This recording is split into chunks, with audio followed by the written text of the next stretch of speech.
Account हम लोग बात करेंगे, जैसे आप बैंक में जाते हो तो आपके बैंक अकाउंट्स होते हैं। तो generally there are two types of bank account. ठीक है, बैंक अकाउंट दो टाइप के होते हैं। सबसे पहला जो टाइप होता है बैंक अकाउंट का, वो होता है current account.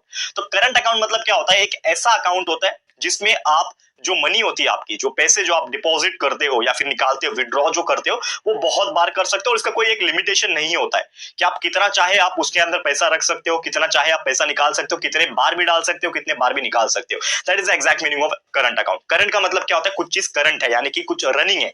That is mean by current account. तो उसके कुछ लिमिटेशंस नहीं होते। जो बड़े बड़े बिजनेसेस होते हैं, ठीक है, लाइक इंडस्ट्रीज होती है, इनके जो मेन अकाउंट्स होते हैं वो करंट अकाउंट्स ही होते हैं। और जैसे कि आपको पता है सैलरी अकाउंट भी जो होता है मेनली, वो भी एक करंट अकाउंट ही होता है। मेजोरिटी ऑफ केस में करंट अकाउंट होता है। तो ये तो मैंने आपको बता दिया कि करंट अकाउंट क्या होता है।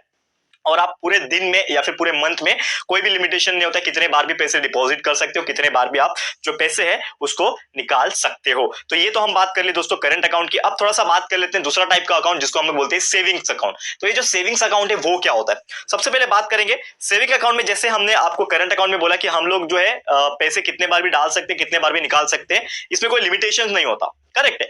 बट अगर मैं सेविंग अकाउंट की बात करूं, इसमें कुछ लिमिटेशंस होते हैं कि आप दिन में एक बार, मंथ में कुछ 5 to 10 बार, ऐसा होता है, सबका एक लिमिट होता है, तो वो आप कर सकते हो। तो सेविंग अकाउंट जो होता है उसमें आपको इंटरेस्ट मिलता है। करंट अकाउंट में कोई भी इंटरेस्ट नहीं मिलता है। आप मतलब चाहे 10 लाख उसमें रख लो, चाहे आप कितने भी पैसे उसमें रख लो, आपको 1 रुपया भी इंटरेस्ट नहीं मिलेगा, क्योंकि वो करंट अकाउंट है। लेकिन सेविंग्स अकाउंट में क्या होता है कि आपने लेट सपोज XYZ अमाउंट रखा हुआ है अपने अकाउंट में, तो उसका मंथली या फिर क्वार्टरली या फिर ईयरली जो है वो बेसिस पे आपको जो इंटरेस्ट है वो मिलता रहेगा। That is a basic difference between current account and saving account. Clear हो गया दोस्तों? ये चीज होगी। अब दूसरी इंपॉर्टेंट चीज है यहाँ पे बैंकिंग रिलेटेड जो टर्म होता है वो होता है डिपॉजिट्स। अब डिपॉजिट्स आप करते हो तो normally there are two types of deposits. बात करें, सबसे पहला होता है, एक और हम बात करेंगे, recurring deposit account. Recurring deposit account मतलब क्या? ऐसा अकाउंट है जिसमें आप हर महीने एक अमाउंट जो है वो डिपॉजिट करोगे, एक सर्टेन